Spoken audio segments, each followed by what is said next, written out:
la oscuridad de la noche, donde las sombras se alargan y los susurros del viento adquieren vida propia, nace el miedo. Es ese compañero inseparable, el eco de nuestras más profundas inquietudes, el susurro de lo desconocido que se cierne sobre nosotros en la penumbra. El miedo, esa emoción ancestral que yace en lo más profundo de nuestro ser, nos envuelve en su abrazo oscuro y nos impulsa a explorar los límites de nuestra valentía. Pero, ¿qué es el miedo? Sino una manifestación de nuestra humanidad. Es el eco de nuestros anhelos y temores más íntimos, la chispa que enciende la llama de la imaginación y nos sumerge en un mundo de fantasmas y criaturas de la noche. Aunque pueda parecer un enemigo, el miedo nos une de una manera única. Nos conecta a través de nuestras experiencias compartidas de terror y nos recuerda nuestra propia vulnerabilidad en un mundo lleno de incertidumbre. Bienvenidos a Miedos Nocturnos, un viaje a través de las sombras de la noche, donde exploraremos los rincones más oscuros de la mente humana y nos sumergiremos en las profundidades del miedo. Acompáñanos, mientras desentrañamos los misterios de lo sobrenatural, compartimos historias de horror y nos sumergimos en el fascinante mundo de lo desconocido. Ricardo, buenas noches, ¿cómo estás? Muy buenas noches, amigo, muy bien, muchas gracias por preguntarme. Feliz de estar aquí, de nueva cuenta, muy emocionado, porque, pues bueno, es nuestro cierre de temporada. Entonces, agradecer también a la gente que ha estado con nosotros. Ya transcurrió un año completo desde que salió nuestro primer episodio, desde que empezamos a subir contenido. Entonces, bueno, agradecer a la gente que ha estado con nosotros desde un principio y que se ha ido sumando también alrededor de este año. Esperemos que el tiempo sea sabio y nos sepa mantener en su gusto y también en el gusto de más personas que se vengan sumando a este proyecto llamado Miedos Nocturnos.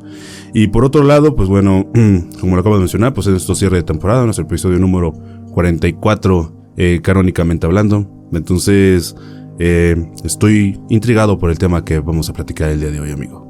En primer lugar, Ricardo, me emociona que estés así ante el nuevo capítulo del día de hoy, que sin duda no te va a decepcionar y más adelante te voy a platicar de qué vamos a hablar.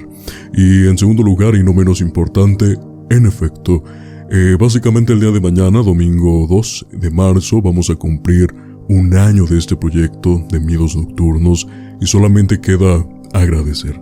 Agradecer por darnos una oportunidad todos los sábados a partir de las 9 de la noche para escuchar, para ver, para entablar un tema de conversación sobre los temas que más nos fascinan, todo lo que tiene que ver con el terror, con el miedo, con el suspenso, con lo desconocido, con lo paranormal, etc. Todo lo que va más allá de nuestra comprensión física. Muchas gracias por este gran viaje que sin duda apenas es el comienzo. Vamos a hacer mejores cosas para que ustedes se sientan cómodos en este proyecto y no sé, muchas gracias, en verdad, gracias por seguirnos hasta este punto del camino y sin duda todavía queda un largo camino por recorrer. Y mira, justamente Ricardo, el día de mañana que también cumplimos un año de Miedos Nocturnos, también es la entrega de los premios de la Academia, mejor conocidos como los Óscares. Y pues bueno, para poder cerrar primero, para poder celebrar el año de Miedos Nocturnos, y en segundo también porque es el final de la temporada número 2, también 2 temporadas, 44 capítulos canónicos se han sumado en este año, pues lo quería hacer con un tema que va ad hoc y que se pueda acoplar a todo lo que estamos hablando hasta este momento.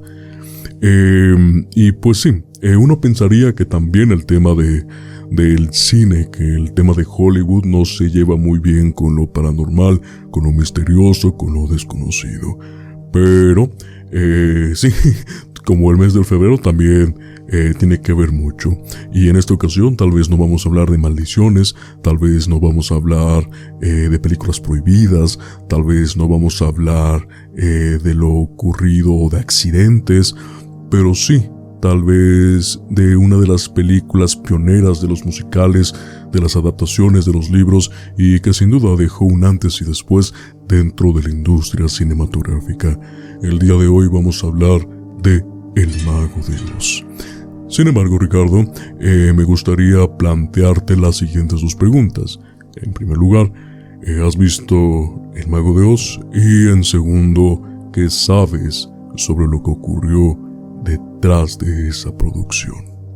Bueno, de Mago de Oz, claro, es una película clásica, a final de cuentas.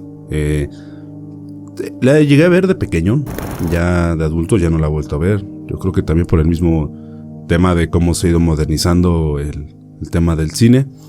Pero sí recuerdo, tengo ciertos flashazos de cómo era la película. A lo mejor como niño uno no las nota, inclusive los adultos de esa generación no los nota, pero ya hay detalles que a lo mejor hasta hoy en día se te hacen un poquito no sombríos, pero sí un poquito delicados, ¿no? A lo mejor el tiempo de maquillaje, el tiempo de los vestuarios, lo pesado que eran, adaptarlos, tratar de que el humano no se viera tan humano, porque pues hay ciertas caracterizaciones de ciertos personajes que son muy complicadas para la época. También hay que respetarlo. Y detrás de lo que significa Mago de Oz, creo que no sé, es muy poco lo que conozco. Lo que sí sé es que sí hay muchas teorías de conspiración, o inclusive también otros hechos un poquito más fuertes, de carácter más duro, un poquito delicados de mencionar. Pero pues bueno, antes de que pudiera yo anticiparme esos hechos o pensar que pueda yo encontrar la respuesta por mí mismo o sacar las teorías por mí mismo, pues qué bueno que aquí lo pueda yo conocer y encontrar y también sacarme de la duda de por qué está en este momento siendo tocados en esta mesa. Pues partiendo de tu comentario, Ricardo, en efecto vamos a hablar no solamente de la película, del impacto cultural, sino del gran infierno que se vivió en esta producción que tal vez nos haga cambiar el chip sobre lo que es Hollywood en realidad. Si me permite, Ricardo, te voy a compartir mi introducción y posteriormente te voy a platicar de los primeros accidentes que ocurrió dentro de esta producción. Dicen que la magia del cine es capaz de transportarnos a mundos de ensueño, a tierras de colores imposibles y caminos de ladrillos dorados. Pero ¿qué ocurre cuando la fantasía esconde un precio impensable? Cuando la luz de los reflectores ilumina no solo el arte, sino también la explotación, el sufrimiento y el misterio. El Mago de Oz es recordado por su esplendor y su encanto, pero tras su hechizo se esconde una historia teñida de sombras, quemaduras dolorosas, sustancias tóxicas, actores tratados como marionetas, accidentes inexplicables y secretos que Hollywood intentó enterrar bajo su alfombra de glamour. ¿Fue todo parte de una maldición o simplemente el costo de hacer historia del cine?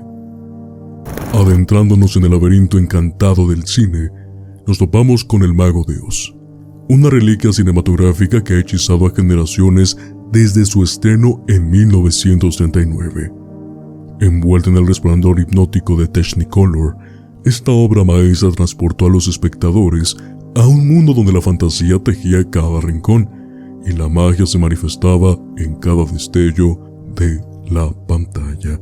Con su estallido de colores vibrantes y su historia llena de ensoñación, El Mago de Oz se erigió como un pilar inmortal en la historia del séptimo arte, siendo una de las pocas películas en obtener el reconocimiento de la UNESCO como memoria del mundo. Sin embargo, tras su deslumbrante espectáculo de luces y melodías, se oculta una producción teñida de sombras y tragedia. 5 directores se turnaron en la titánica tarea de dar vida a esta odisea cinematográfica, mientras que el rodaje se vio marcado por un sinfín de infortunios, intoxicaciones, accidentes y hospitalizaciones convirtieron este cuento de hadas en una pesadilla para quienes trabajaron en él. A continuación, desvelaremos los secretos más oscuros y escalofriantes que se ocultan tras la cortina esmeralda. Y para hacerlo, creo que uno de los pilares importantes del Mago de Oz es la protagonista, la pequeña Dorothy, pero detrás, justamente de esa cara de inocencia, hay mucho de qué platicar. Aunque en un principio se consideró a Shelley Temple la estrella infantil por excelencia de Hollywood para dar vida a Dorothy, fue finalmente Judy Garland quien asumió el papel. Con apenas 16 años, tuvo que someterse a medidas extremas para encajar en la imagen de una niña de 12. Un corsé apretado que ocultaba su silueta juvenil, una peluca rubia que pronto fue descartada y un maquillaje excesivo que terminó por darle un aspecto antinatural. Sin embargo, si se observa con detenimiento, a lo largo de la película, su peinado cambia constantemente, reflejo, justamente, de la insatisfacción del director y de la caótica producción. Pero estos sacrificios no fueron más que el preludio de un infierno mayor. Años después, comenzaron a emerger detalles turbios sobre la vida de Garland, incluso antes del rodaje. Su adicción a ciertas sustancias ya era un secreto a voces, pero fue la Metro-Goldwyn-Mayer quien avivó ese fuego. Le suministraban anfetaminas durante el día para mantenerla viva y barbitúricos por la noche para forzar su descanso. Un ciclo de abuso químico del que jamás lograría escapar. Y las sombras continuaban cerniéndose sobre ella. Durante la filmación, la joven actriz sufrió acoso por parte de algunos de los actores que interpretaban a los Munchkins, quienes, bajo el amparo de la impunidad, se propasaron con ella en repetidas ocasiones. Como si esto no bastara, su propia entrenadora y doble, Barbara Bobby, le espiaba por órdenes del estudio. La razón era cruel. Garland tenía una tendencia natural a ganar peso y debía seguir una dieta estricta a base de lechuga y líquidos. No tenía opción. La presión era asfixiante, y para apaciguar su ansiedad se refugió en el tabaco, llegando a fumar hasta 80 cigarrillos al día. Pero la crueldad no terminaba ahí. Louis B. Mayer, uno de los titanes del estudio, se dirigía a ella con el humillante apodo de mi pequeña jorobada, alimentando sus inseguridades. Otro ejecutivo, sin un atisbo de humanidad, la llamaba cerdo con coletas. El vínculo entre Garland y MGM, aunque lucrativo, se deterioró con el tiempo. Tras el éxito del Mago de Oz, la confianza en la estrella se quebró. Según Víctor Matellano, en su libro El Mago de Oz, Secretos detrás del arco iris, el estudio comenzó a apartarla de proyectos debido a sus ausencias y sus crisis nerviosas, lo que la llevó a hundirse aún más en la desesperación. La ansiedad la consumía y los intentos de suicidio se convirtieron en una constante en su vida.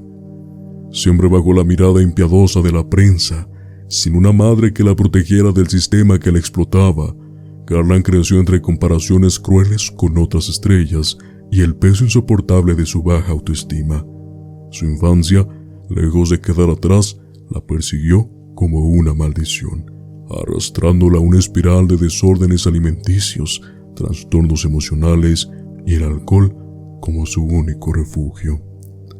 Lo que Hollywood pintó como un cuento de hadas, para Judy Garland al menos, fue una pesadilla de la que nunca despertó del todo.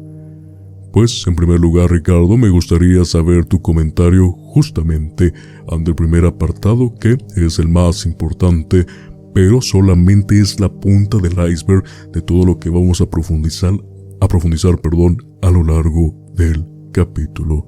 Repito, hasta este punto, ¿cuál es tu comentario ante los maltratos hacia la protagonista de El Mago de Oz? Sí, a ver, empezamos con tratar de simular su edad, o sea, bajarle la edad a base de literalmente asfixiarla, por decirlo así, no sé cómo expresarlo. Tenemos también un problema mucho peor, que es, la empiezas a literalmente a darle sustancias nocivas para cualquier ser humano, con tal de mantenerla activa, con tal de mantenerla constantemente dentro de la filmación, que pueda estar al 100, por decirlo así, de algún modo, ¿no? Que lógicamente su cabeza ya no estaba al 100 en el momento en el que estaba siendo forzada. Ahora, aparte el trastorno alimenticio que está siendo forzado a que ocurra, creo que tenemos ya de entrada la primera víctima de toda esta bola de nieve que se empieza a hacer, ¿no? Y desgraciadamente la persona estelar, la mujer estelar, la actriz estelar, termina siendo la más perjudicada dentro de todo esto. Claro, estamos hablando que es 1930. O sea, la década de 1930 para la época actual, que si bien no está aislado de la realidad en muchas ocasiones, pero ya han cambiado mucho también estos tipos de tratos. No quiero decir que no podamos encontrar nuevos, porque han ido surgiendo más, y creo que la misma vida y los mismos testimonios nos los van presentando, pero creo que este es demasiado grotesco para una persona que ni siquiera tenía la mayoría de edad, ¿no? Una mujer que no tenía la mayoría de edad. Entonces, una actriz que quería subir su nivel, su fama, poder encontrar un escalafón dentro de Hollywood, también te conlleva a este tipo de circunstancias que no puedes encontrarlas tan sencillas de escuchar. Entonces tenemos una persona ya demasiado trastornada al final después de la película. Y creo que las pruebas están, ¿no? A final de cuentas se terminó quedando sin prestigio. ¿Por qué? Porque se queda con un cuadro ansioso, se queda con un cuadro dependiente de drogas, se queda con un cuadro dependiente del alcohol, se volvió adicta al cigarro, que claro, en ese entonces todavía no era considerado algo dañino para la salud, ¿no? Que era algo que se consideraba que era bueno para los nervios, un tónico para nervios en forma de un cigarrillo que podrías aspirar, ¿no? Entonces, creo que no podemos constatar la magnitud solamente por el escrito. O sea, imagínate la cara que podría tener ya al momento de estar tan abrumada por todas estas cosas, el estrellato, lo que tú quieras, la fama o la misma exigencia de la gente de que vuelva a tener un buen papel. Entonces, si este es el primer escalafón que estás tocando sobre este tema, ¿qué nos espera más adelante? O sea, creo que también estamos tratando de un tema que no solamente es sumamente delicado, sino que hay muchas cosas detrás de cámaras que están pasando. Ahora, los abusos en una menor de 16 años también, o sea, imagínate. Tenemos un personaje que no solamente fue maltratado psicológicamente por las cuestiones de las drogas, del alcohol, sino también psicológicamente por sus propios compañeros, en donde una época del machismo imperaba totalmente. Entonces, lógicamente, tener una actriz dentro de un escenario, en una película que apenas estaba empezando a tener su auge, también te habla de muchas otras cosas, que te quiere decir que, si bien el estrellato era bueno, pero tenía un costo muy, muy duro de encontrar. Entonces, vuelvo a repetirlo, si este es el inicio, ¿qué es lo que viene después? Y creo que estoy intrigado, pero a partir de este momento yo ya empecé a estar asqueado con esta narrativa sobre Mago de Oz, ¿no? O sea, porque te quita del pilar una obra que fue muy bonita para un público infantil. Ricardo, el siguiente apartado tal vez no es tan extenso como el anterior, pero también es importante porque no solo está dañando en esta ocasión a una sola persona, sino ya a cierta cantidad del elenco. En una de las escenas más memorables de El Mago de Oz, la nieve comienza a caer con un aire casi mágico, cubriendo el paisaje con un velo blanco e invernal. Sin embargo, lo que parecía un toque de ensueño escondía un peligro mortal. Para lograr aquel efecto, los estudios utilizaron amianto, una sustancia altamente tóxica y cancerígena que, décadas después, sería prohibida en numerosos países. Sin saberlo, los actores respiraban aquel polvo letal, envueltos en lo que creían ser un simple truco cinematográfico. Hasta la fecha, no se ha confirmado que ninguno de los involucrados haya sufrido secuelas visibles por esta exposición, pero el silencio no siempre significa ausencia de daño. ¿Cuántas vidas habrá cobrado en la sombra aquel polvo blanco, disfrazado de nieve inofensiva? Nuevamente, Ricardo, me gustaría saber tu opinión ante este apartado, ya que ciertas técnicas aparentemente ahorrativas, aparentemente ingeniosas, también tenían un peligro de por medio. Sí, y a lo mejor esta parte la podríamos manejar en un cierto tipo de ignorancia, ¿no? Porque creo que también este apartado es muy claro, ¿no? Años después se empezó a prohibir. Y creo que también, si bien los avances tecnológicos para la época eran muy duros, muy fuertes, pero creo que los avances médicos todavía estaban un poquito avanzando, ¿no? O sea, era un paso constante, pero no tan veloz como lo fue después de el segundo conflicto bélico a nivel global. Entonces, yo no quito esa parte, o sea, al final de cuentas creo que también es muy importante mencionarlo. Digo, no, ninguno de los actores en apariencia terminó afectado, pero puede también existir un poco de ignorancia en este aspecto o falta de descubrimiento también de las consecuencias que puedan tener estos elementos químicos, ¿no? Digo, por fortuna ya hoy en día ya se pueden crear máquinas de espuma que te simulan ese efecto, ¿no? O sea, pero es otra cosa. Pero en este punto, en la época en la que estamos hablando, era poner en riesgo innecesariamente a los actores, innecesariamente a la gente del staff, a los directores de cámaras, a los camarógrafos, a los de escenografía, mucha gente que estuvo expuesta, porque lógicamente las producciones, al ser de este tipo, y estamos hablando de una producción masiva para la época, te indica que no solamente era la propia gente que estaba frente de la cámara siendo grabada, sino también los que estaban atrás. Entonces es como una congregación que puede ser afectada de manera mayúscula, y que también esto te implica muchas complicaciones a futuro. Pero bueno, yo digo, vuelvo a decirlo, creo que sí, probablemente a lo mejor también se escondieron después los datos para tratar de salvaguardar el nivel de la película, porque es una película muy, muy famosa, es parte de la cultura estadounidense y también a nivel global.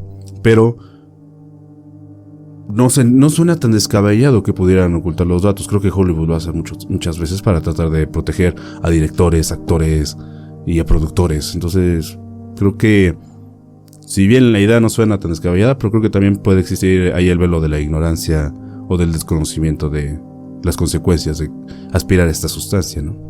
Para poder continuar con esta historia, Ricardo, insisto en que apenas estamos tocando la punta del iceberg de esta historia, de este episodio, ya que conforme vayamos sumergiéndonos, conforme vayamos bajando, cada dato se va a poner más perturbador. Y justamente el siguiente lo es, y tiene que ver directamente con el hombre de hojalata, ya que la elección de Buddy Ebsen para interpretar al hombre de hojalata parecía acertada. Su talento prometía dar vida al personaje con la mezcla perfecta de ternura y rigidez metálica. Por el destino, implacable, tenía otros planes. Apenas habían transcurrido 10 días de rodaje cuando la tragedia golpeó con una fuerza despiadada. El polvo de aluminio utilizado en su maquillaje, diseñado para conferirle aquel brillo metálico tan característico, se infiltró en sus pulmones como un veneno silencioso. Lo que comenzó con una leve molestia se transformó rápidamente en una agonía insoportable. Ebsen fue trasladado de urgencia al hospital, luchando por cada bocanada de aire mientras su cuerpo se aferraba a la vida. Su salida del proyecto fue inevitable. El Mago de Oz lo había condenado sin remedio. Pero en Hollywood, el espectáculo nunca se detiene. Debe continuar.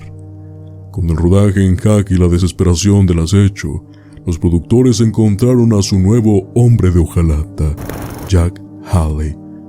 Para evitar un desenlace similar al de su predecesor, la letal nube de aluminio fue sustituida por una pasta plateada, menos agresiva para la piel, aunque no del todo inofensiva. A pesar del cambio de actor, la voz de Ebsen aún resonaba en las sombras del filme. Para ahorrar costos, algunas de sus canciones fueron conservadas, convirtiéndolo en un fantasma atrapado en la obra que casi lo mata. Jack Haley pudo completar la filmación, pero el hombre de hojalata ya había cobrado su primera víctima. Hasta este punto del capítulo, Ricardo, hemos visto que nadie se ha salvado del Mago de Oz.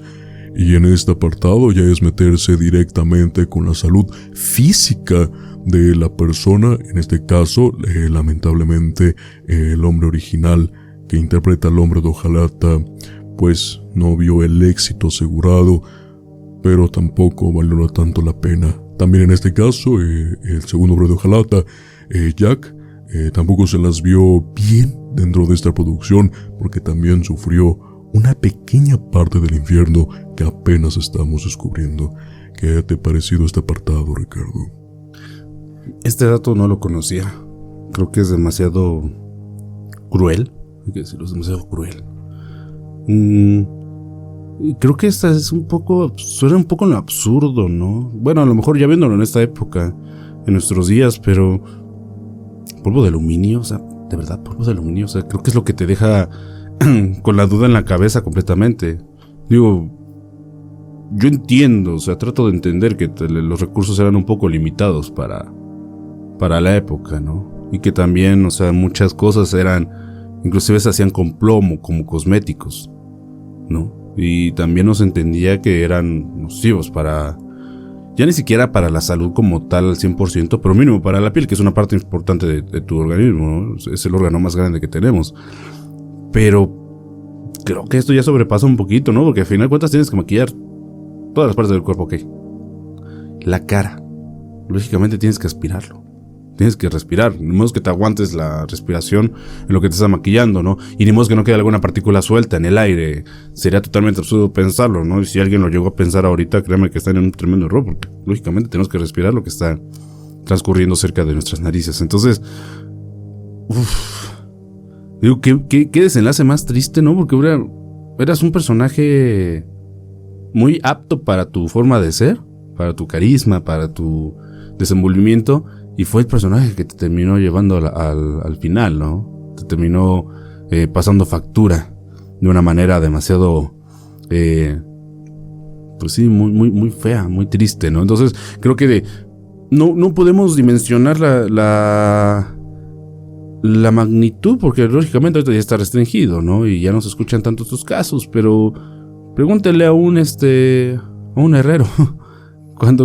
¿Cómo siente cuando llega a siquiera pasarse una pequeña partícula de metal? O sea, creo que ya con eso tenemos una idea más que clara. Entonces, qué sufrimiento innecesario, ¿no? Por hacer tu trabajo, por cumplir con expectativas, por tratar de mantener una plusvalía dentro de tu fama inquebrantable que ya tenías, ¿no? Entonces, esto no, lejos de darme una molestia, me dio miedo. Me dio miedo porque, me cuentas, es algo que si bien en la época no se estaba tratando al 100%, pero creo que ahí sí ya fue totalmente una falta de respeto por la persona, por la humanidad, ¿no? E igual, al siguiente actor que terminó supliéndolo porque no se paró, y creo que ese es el detalle más fuerte que encontramos, que no se paró el rodaje a pesar de este gran incidente, porque no fue un pequeño incidente, pero vuelvo a decirlo, es Hollywood y Hollywood actúa así. Hollywood no sabe hacer otra cosa más que acabar con sus actores, mejores actores, destruirlos o seguir. Y entonces aquí es seguir. Entonces terminas tomando a otro actor que igual le hiciste un daño, a lo mejor en menor cantidad, pero le seguiste aplicando sustancias que no estaban aptas para el cuerpo humano, para la piel humana, para lo que tú quieras, y que igual seguramente debe tener alguna secuela, a lo mejor no permanente, pero sí en tiempo cercano. Entonces, bueno, están muy enfermos en Hollywood. Esa es mi mayor pregunta en este momento, ¿no? O sea, alabamos mucho las obras actorales, alabamos mucho las obras cinematográficas, porque al final de cuentas somos cinéfilos en muchas cosas. Pero aquí sí no, o sea, creo que una película de terror me daría menos miedo que lo que estamos encontrando ahorita. Si hasta este punto estamos consternados, enojados, frustrados, el siguiente apartado creo que terminará de enterrar todo lo que sabemos al respecto. Ya que otro episodio siniestro en la maldita producción de El Mago de Oz envolvió a Margaret Hamilton, la brillante actriz que encarnó a la aterradora bruja del oeste. Su interpretación debía infundir miedo, pero terminó convirtiéndose en una pesadilla real. Durante una de las escenas más emblemáticas, en la que su personaje desaparece envuelto en llamas, la tragedia se coló entre los bastidores. El maquillaje, verdoso que cubría su piel, elaborado con una grasa altamente inflamable, se convirtió en una condena cuando una chispa traicionera lo encendió en un instante. Un grito ahogado de dolor y el olor acre de carne quemada invadieron el set. La actriz sufrió severas quemaduras en rostros y manos, sumiéndola en una agonía insoportable que la mantuvo hospitalizada por 6 interminables semanas. Cuando finalmente regresó al set, su cuerpo aún llevaba las cicatrices de aquel tormento. Y cuando le exigieron que grabara una escena en la que debía elevarse en su escoba mientras despedía humo, la actriz, marcada por el horror, se negó rotundamente. No volvería a arriesgar su vida por un truco cinematográfico. En su lugar, se contrató a una doble, una mujer cuyo destino quedaría sellado en el aire. El mecanismo que debía elevarlo falló en un momento crucial, convirtiendo su vuelo en una caída catastrófica. El impacto fue brutal. Huesos rotos, heridas abiertas, gritos de angustia. El set, que debía ser un mundo de magia y fantasía, se transformó en un escenario de tragedia. El horror tras las cámaras quedó grabado en la memoria de todos los presentes. Aquella bruja que dominaba la pantalla con su risa malévola y su cruel amenaza era, en la vida real, una víctima más de la maldición de El Mago de Oz. Para aclarar un punto, Ricardo, y es sumamente importante, a lo largo de este capítulo he mencionado la maldición del Mago de Oz, que si bien en la introducción dije que en este capítulo no se trata de maldiciones, realmente no lo es. Simplemente estamos ante la presencia de una producción que no le importaba lo que pasara, simplemente que el producto final saliera a flote para poder comercializarlo y venderlo, tal vez en su momento, como la mejor película del mundo. Hasta este punto, Ricardo, me gustaría saber tus emociones, tus opiniones ante el apartado de La Bruja del Oeste. A ver, ya hasta ahorita llevo 1, 2, 3, 4 personas afectadas. O sea, con la segunda yo creo que hubiera parado, ¿no? Descartas la producción, pierdes dinero lógicamente los productores. Y sin embargo, seguir. ¿Sí? Es Hollywood. No deja de ser Hollywood. No va a dejar de ser Hollywood por eso. No va a dejar de tener reconocimiento por eso. Pero un personaje, un solo personaje, ya afectó a 2 personas. Ahora, 2 personajes ya afectaron a 4. Y a una la dejó al borde de la muerte, una caída fatal. Un mecanismo que no estaba a lo mejor comprobado, no estaba puesto a prueba para poder soportar el peso siquiera. Una falla mecánica. Todos estos improbables que a veces piensas que no van a pasar, tienes que manejarlos porque son probables. A final de cuentas, en menor o mayor escala son probables. ¿Cómo es que te puede fallar en una producción de esta magnitud cuando también estás invirtiendo todos los recursos? O sea, creo que también eso ya te queda, te dejan claro, no sé cómo llamarlo. Ya no es ni siquiera la ignorancia, ya es solamente una desidia. Ya es pues tratar de no ser empático con tu recurso actoral, ¿no? O sea, porque al final de cuentas el que paga manda siempre. Lo hemos dicho en muchas ocasiones, creo que es un dicho muy popular alrededor del mundo y la realidad no es esa. O sea, la realidad es que también debes de tener un poquito de autocriterio contigo, ¿no? Qué bueno que Margaret también tuvo un poquito de miedo, porque imagínate, aparte de las quemaduras, la caída. Y la caída otra vez al hospital. Y si no es que ahí acaba tu vida. Entonces, dentro de todo, parece que un incidente terminó llevando a otro. Ahora, ¿cómo es que no comprueban que lo que estás aplicándole al actor pueda ser inflamable? Cuando sabes que tienes escenas de fuegos. O sea, como que eso es lo que te deja con más dudas. O sea, parece que es una escala de estupidez tan alta que tiene forma de volverse a superar a sí misma con incidente.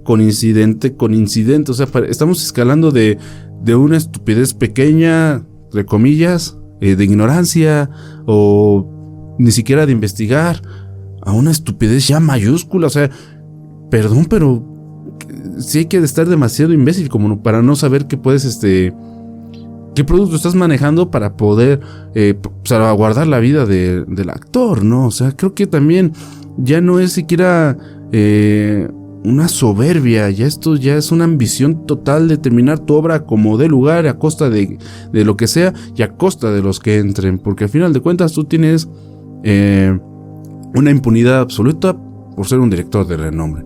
La bronca es que aquí fueron 5, entonces fueron 5, ninguno se pudo dar cuenta a tiempo, o los de escenografía, o los de maquillaje, o los mismos actores, no sé, creo que no sé si hubo mucha fe ciega en lo que se estaba haciendo, en el tipo de obra que era.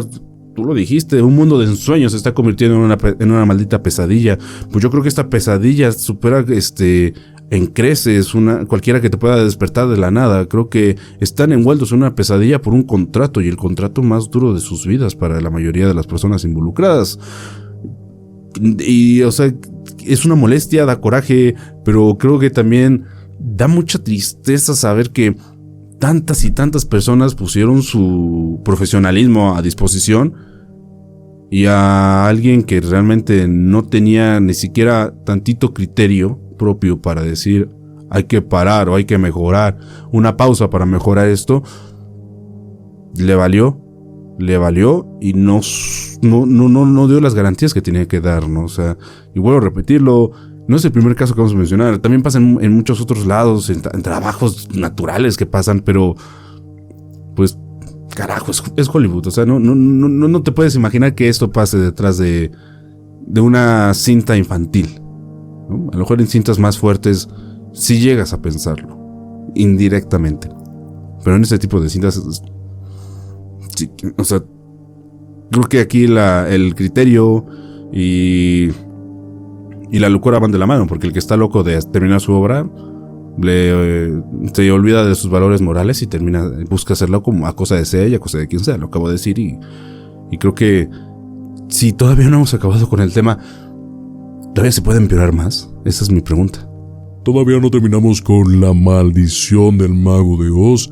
Todavía te voy a relatar más y más complicaciones dentro de esta producción, que si bien ya comentamos lo que pasó directamente con los actores, con los protagonistas de esta película, pues recordemos que también hay personas detrás de cámaras que se encargan de iluminación, que se encargan de la fotografía, que se encargan del vestuario, etc.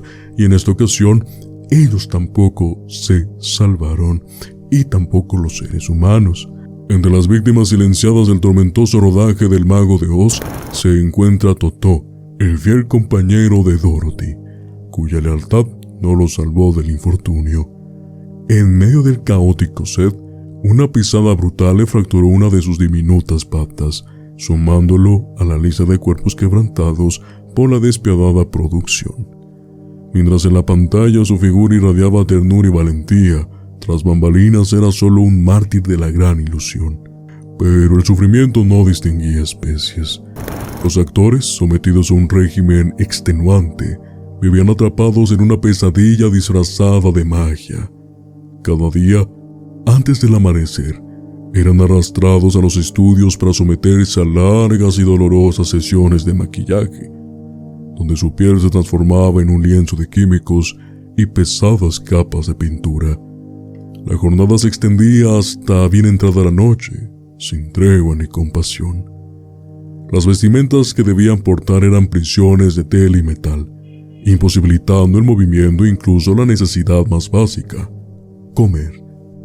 La masticación era un lujo que no podían permitirse, por lo que su dieta se reducía a líquidos insípidos, sorbidos con dificultad entre los pliegues de sus pesadas máscaras.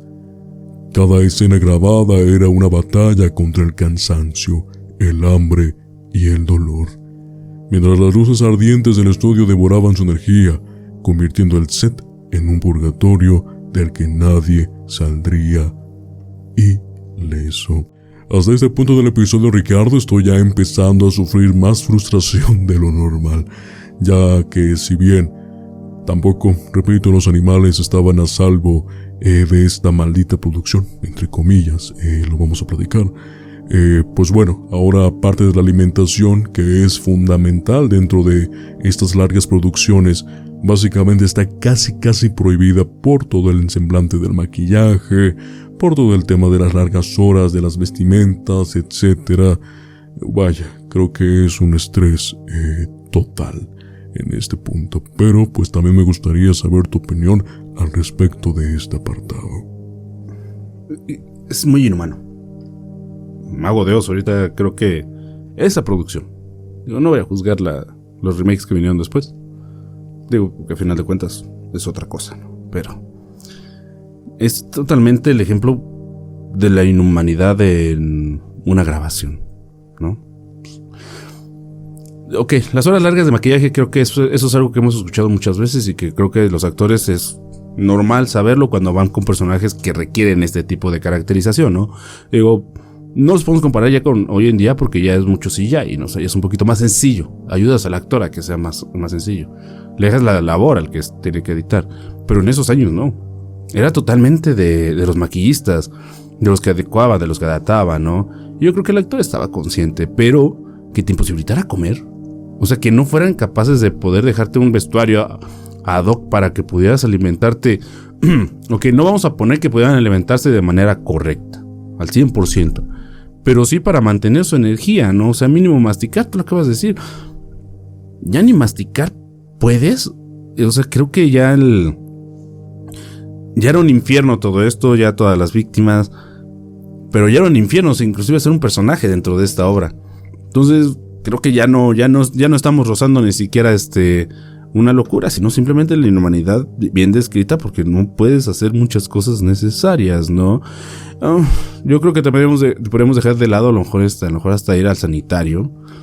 Vuelvo a lo mismo, los actores saben a qué le tiran en este tipo de producciones que requieren vestuarios o tratar de adaptarse al personaje, ¿no? Digo, no es lo mismo una comedia, una de drama, donde pues, lógicamente son personajes que podrían ser trasladados de la vida real a la ficción, a este tipo que son totalmente ficticios. Entonces, trasladar la mente, las ideas que tiene un director o un escritor a la pantalla grande, a veces suena muy complicado, pero yo no pensé que fuera tan complicado para estos actores. O sea, por decirlo, creo que al firmar el contrato firmaron un pase directo al infierno en la tierra. Entonces, que te queda la sensación de que si esto ya es completamente innecesario para una persona. Y qué desgracia que haya sido para todo un conjunto de actores que estaban trabajando simplemente por algo que les apasiona y también lógicamente por el reconocimiento, pero que también no te está dejando buenas consecuencias dentro de ti, ¿no? O sea, las afectaciones al propio cuerpo humano, dejando de lado lo del uso de sustancias químicas para maquillar y caracterizar, creo que ya también es demasiado dañino el no poder alimentarte de manera correcta y solamente a puros líquidos, ¿no? Entonces, más en esos trajes donde las temperaturas se llegan a subir mucho, porque pues, guardas calor dentro de ellos y dentro de ellos te deshidratas y la hidratación también tenía que ser correcta, y quiero pensar en ese punto que también no era la forma adecuada ni sustancialmente en volumen para que pudiera ser digamos equilibrable de lo que sudaban a lo que podían volver a recuperar. Entonces, qué pesado por ellos, la verdad, qué pesado. Digo, si dijeron que al final de cuentas valió la pena, pero yo creo que algunos o todos te habían dicho, esto no valió tanto la pena, ni por la paga, ni por el sufrimiento, ni por la ansiedad, ni las crisis nerviosas que te puede generar este tipo de exposición a condiciones tan extremas de trabajo.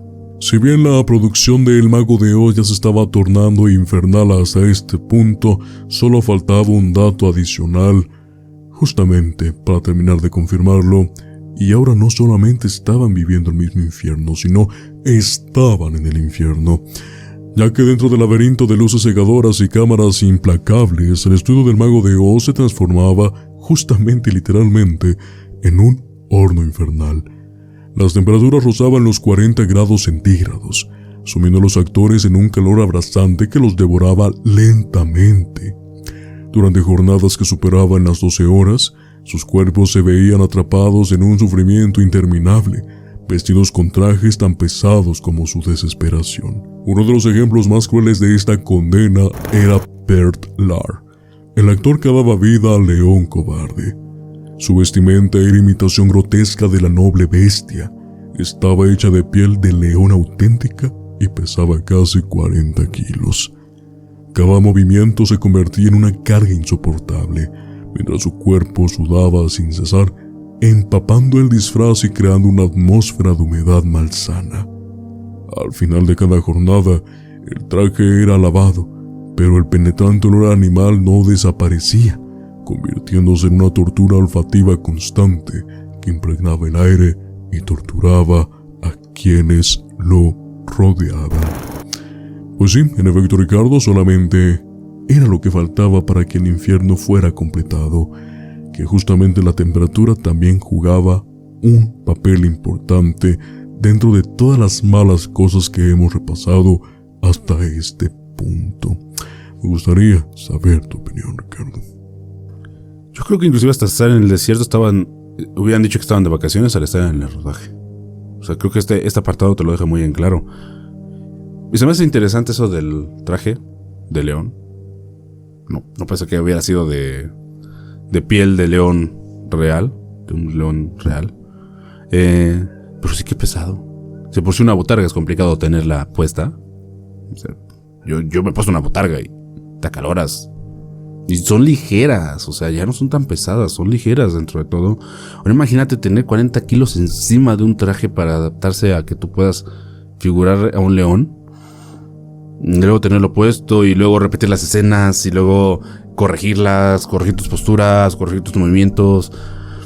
Aparte el sudor, el olor dentro del mismo, ¿no?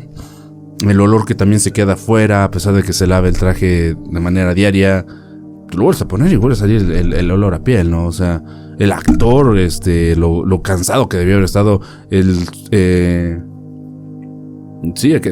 olor fétido que podía tener por sí mismo. Pues estamos hablando de piel a lo mejor tratada en su momento, pero pues no es lo mismo traer una chaqueta, una chamarra de piel que está bien adaptada con forros internos de tela que te evitan transpirar el olor y lo ocupas por un rato, ¿no?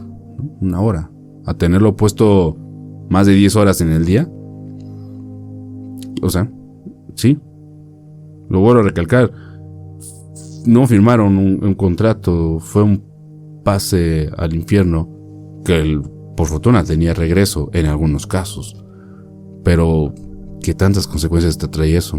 Aparte de 40 grados en el set, o sea, eso es totalmente, ya es extremista. Vuelvo a repetir mi comentario inicial, unas vacaciones en el desierto te hubieran gustado más que estar ahí, porque al final de cuentas estás encerrado a veces, toda la gente, todos los involucrados, el staff, la mezcla de olores, el sudor se vuelve más complicado, la acumulación de calor entre todos. O sea, estamos hablando de que llegaba a los 40 grados, pero ¿por qué llegaba a los 40 grados? O sea, ¿cuál es el motivo que llegara? Pues lógicamente tanta congregación de gente te termina elevando la temperatura porque se está guardando calor en un mismo lugar.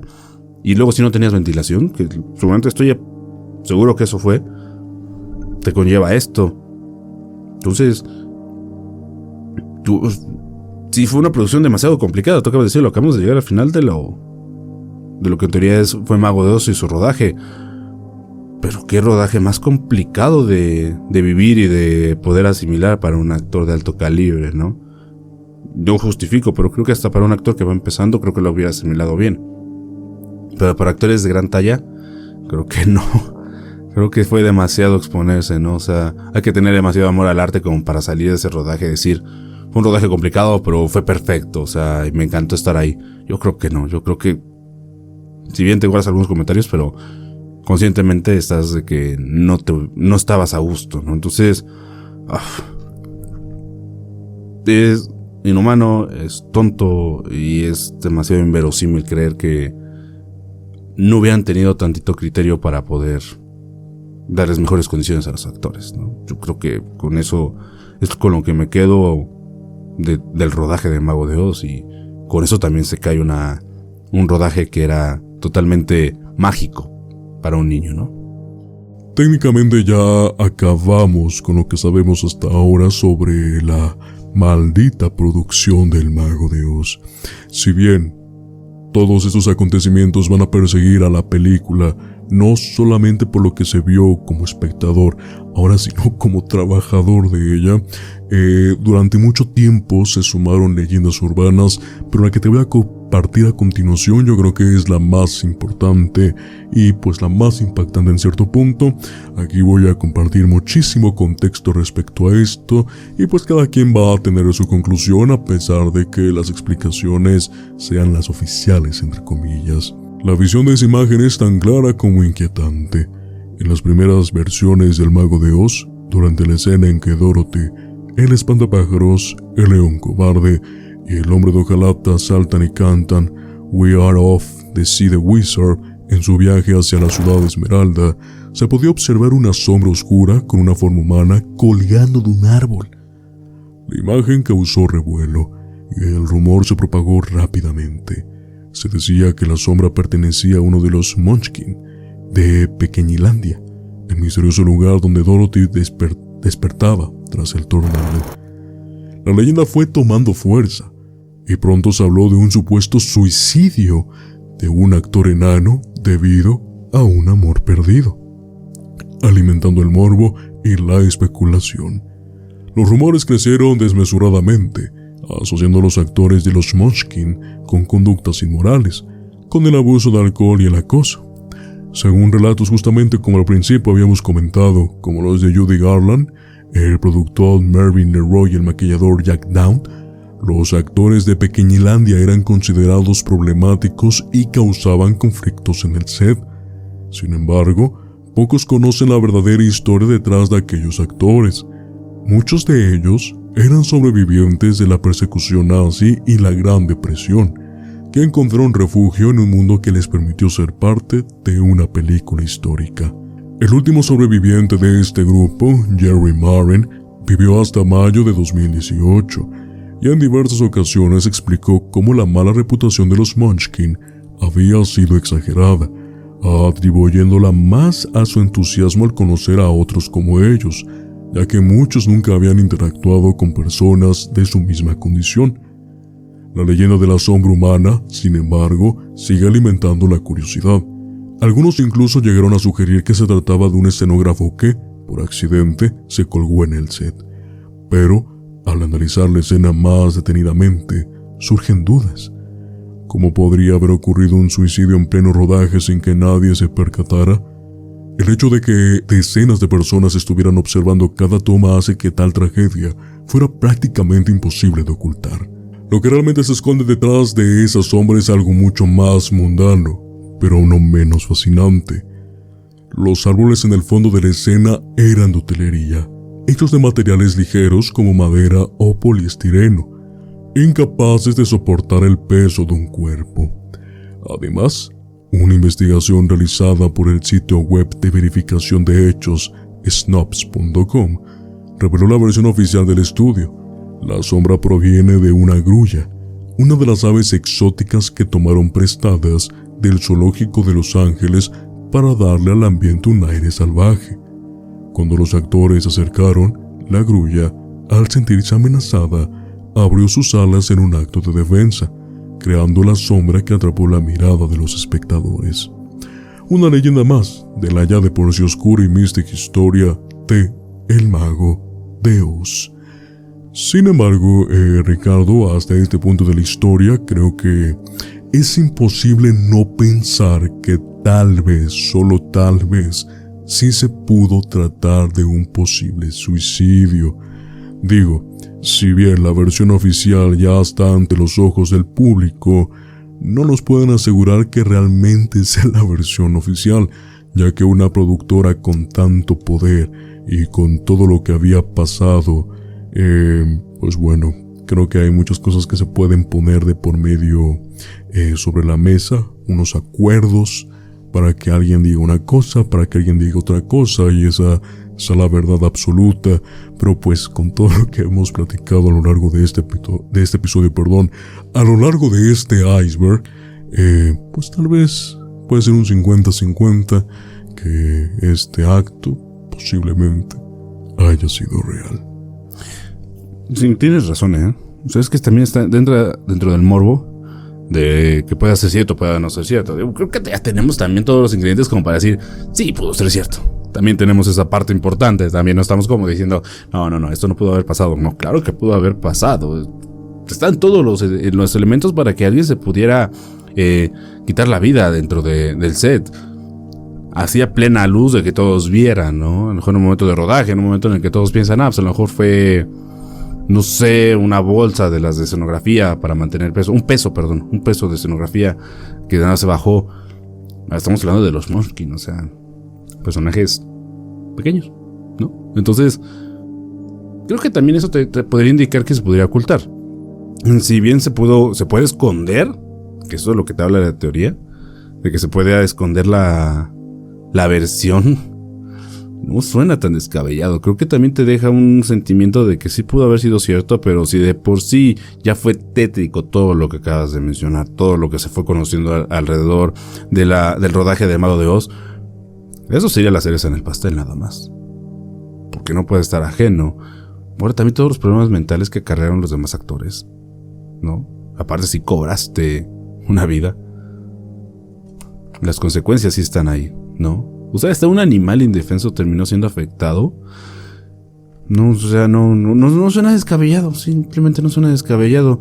Digo, le puedo dar credibilidad a los argumentos investigados, ¿no? Porque supone que mandan gente neutral a investigar este tipo de cosas, pero es Hollywood. Es Hollywood y el dinero va a imperar. Y antes de echar abajo todo lo que significa Hollywood, van a preferir protegerlo. Lo ha demostrado los años y lo va a seguir demostrando. Entonces, esto nada más es como la pequeña punta del iceberg de todo lo que esconde detrás Hollywood, porque hay más historias detrás ocultas, ¿no? Entonces, a principios de nuestra primera temporada también mencionamos algunos casos de las películas, pero simplemente son basadas en hechos reales y algunas cosas que sucedieron dentro de los sets. Eso es la vida real. Y eso está peor. Y esto da más miedo. ¿Por qué? Por ese tipo de situaciones. Y no puedes dejar de lado que a lo mejor ocultaron un hecho tan importante. No podemos darle veracidad también. Yo creo que la gente detrás de su computador, detrás del teléfono, podrá tener una mejor conclusión, pero realmente te queda la duda de que pudiera ser cierto. Y si fue cierto, qué mala onda, porque ocultas un hecho muy importante. Ahora también son refugiados. Sí, o sea, también no estamos hablando de una época muy linda, ¿no? Estamos hablando de una época muy complicada, ¿no? Hay que recalcarlo, o sea, fue durante los inicios del segundo conflicto global más grande de la historia, pero por favor, ocultar este dato creo que, si bien es muy relevante y les das como un tipo de misticismo para tener una teoría conspirativa, pero todo lo demás es suficiente para ya despreciar este rodaje. Digo, vuelvo a decirlo, si bien la película puede gustarle todavía a gente, o que la vea y diga es una magna obra, adelante. Pero creo que la mejor forma de demostrar el repudio es ignorar este tipo de rodajes que se vuelven tan inhumanos, ¿no? Entonces, no creo, o sea, si fuera cierto, solamente sería agregarle una pizca de sal a un huevo que ya estaba cocido. O sea, al final de cuentas ya es lo mismo. O sea, el sabor es desagradable por sí mismo. Y el Mago de Oz en este rodaje ya es desagradable. Entonces, no sé. Sí queda esa sensación de agrio dentro de la boca, de sentir de que, a pesar de que pueda ser o no cierto, pero creo que ya este grado de las cosas, de cómo fueron, ya no es tan indispensable. Si bien es una teoría con la cual podemos juguetear y pensar y ponernos a discutir si es cierta o no, pero creo que ya no es tan necesario, porque al final de cuentas el daño ya estaba hecho dentro de las demás personas involucradas, ¿no? Dentro del grupo de actores principales. No creo que podamos decir más sobre esta teoría. Simplemente que la inhumanidad hubiera sido tan fuerte que ocultar este tipo de casos hubiera sido tan sencillo, porque así fueron. Así fue el rodaje. No le encuentro otra explicación a este tema. Pues bien, Ricardo, déjame compartirte mi conclusión general sobre este macabro y cinematográfico episodio. La magia del cine tan brillante y fascinante en la pantalla oculta los oscuros secretos que dan forma a las historias que amamos. El Mago de Oz puede haber sido una obra maestra en su género, pero las cicatrices detrás de sus escenas aún susurran en las sombras. La explotación, el sufrimiento y la tragedia se entrelazan con la fantasía, desafiando nuestra percepción de lo que realmente se esconde detrás de la cortina. El camino amarillo puede parecer dorado, pero esconde más que un solo polvo brillante.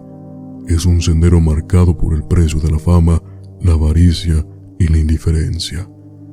Quizás nunca sabremos toda la verdad, pero al menos ahora sabemos que el precio de la magia puede ser más alto de lo que imaginamos. Y de esta manera, Ricardo, finalizamos, en primer lugar, pues el episodio número 44 de Miedos Nocturnos, que trata sobre la maldición de El Mago de Oz. En segundo lugar, pues también finalizamos la segunda temporada. Y en tercer lugar, con esto cumplimos oficialmente un año de Miedos Nocturnos. Y pues que también el día de mañana son los Óscares, así que es un tema ad hoc a este justamente fin de semana. ¿Qué te pareció esa historia? ¿Te gustó? ¿Qué datos no sabías? ¿Qué tal te pareció todo este iceberg? Repito, de la maldición de El Mago de Oz. Me pareció demasiado intrigante. Creo que has escuchado algunas historias o incluso accidentes dentro de rodajes de Hollywood de manera masiva. Pero escuchar tantos incidentes en uno solo creo que te deja un boom en la cabeza. Es muy interesante. Estuvo muy interesante. De verdad me agradó. Me gustó, digo. La gente que está aquí con nosotros sabe perfectamente que es por ese gusto que estamos aquí. Pero sí, creo que sí te quita un poquito la venda de los ojos de lo que significa Hollywood en muchas ocasiones. Tenemos muchos entes dentro de este paradigma del cine que a veces no los vemos a simple vista, lógicamente se termina ocultando, pero que sí, no te deja otras sensaciones más que ciertas dudas. Ya me dejó más dudas para otras producciones.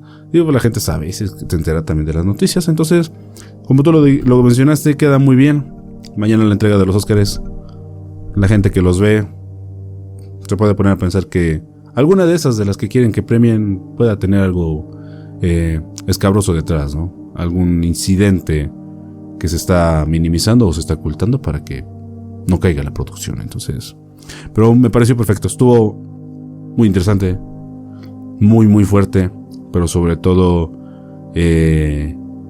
muy sombrío. Y creo que de estos temas, si bien no están involucrados hechos tan turbios, pero bueno, a excepción de los de la protagonista, que son demasiado dolorosos, pero este tipo de incidentes creo que hasta para más de una persona en su trabajo le puede decir, me puede pasar por algún accidente, ¿no? Pero por una persona que realmente no está trabajando como riesgo total, al 100%, como es un actor, a excepción de cuando tiene escenas de este tipo, o sea, el riesgo estuvo latente. Entonces, si eso les pasó a ellos, ¿qué nos puede pasar a nosotros con pequeñas cosas, no?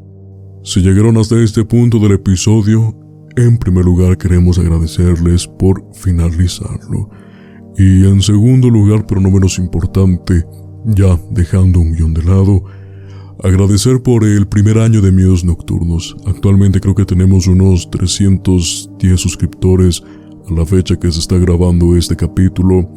Y bueno, lo que surgió tal vez como una idea, lo que surgió de una pesadilla que tal vez más adelante se los vamos a contar, y después empezó a materializar con los videos que se estaban subiendo, con los temas al momento de escribirlos, con empezar a hacer algo dentro de un cuarto que no es nada grande, pero que tiene muchos sueños, justamente para que se rompan estas cuatro paredes. Creo que es sinónimo de lo que estamos haciendo y es algo bien. Así que, pues gracias en verdad. Muchas gracias por este primer año de Miedos Nocturnos. Muchas gracias a todas las personas que se suman semana tras semana en este proyecto, que si bien todavía hay muchas cosas que mejorar, estamos con el compromiso de hacerlo. Y en verdad, es que gracias, en verdad, muchas gracias. Es bonito saber que hay muchas personas que pueden formar una comunidad porque tenemos este gusto en común que es lo desconocido. Sin nada más que mencionar al menos por esta noche, recuerden también suscribirse al canal, activar la campanita de notificaciones para que no se pierdan el contenido semanal que traemos para todos ustedes. También nos pueden seguir en Spotify como Miedos Nocturnos y nos pueden calificar con las estrellas que ustedes creen que este podcast se merece. También, finalmente, nos pueden seguir como @Miedos Nocturnos Podcast en nuestras redes sociales, a excepción de X, ahí estamos como @Miedos Podcast. Sin nada más que mencionar, Ricardo, gracias por un año de Miedos Nocturnos, gracias por compartir nuevamente la mesa esta noche, y justamente hasta el día de hoy te deseo una muy buena noche. Pues bueno, amigos, muy buena noche.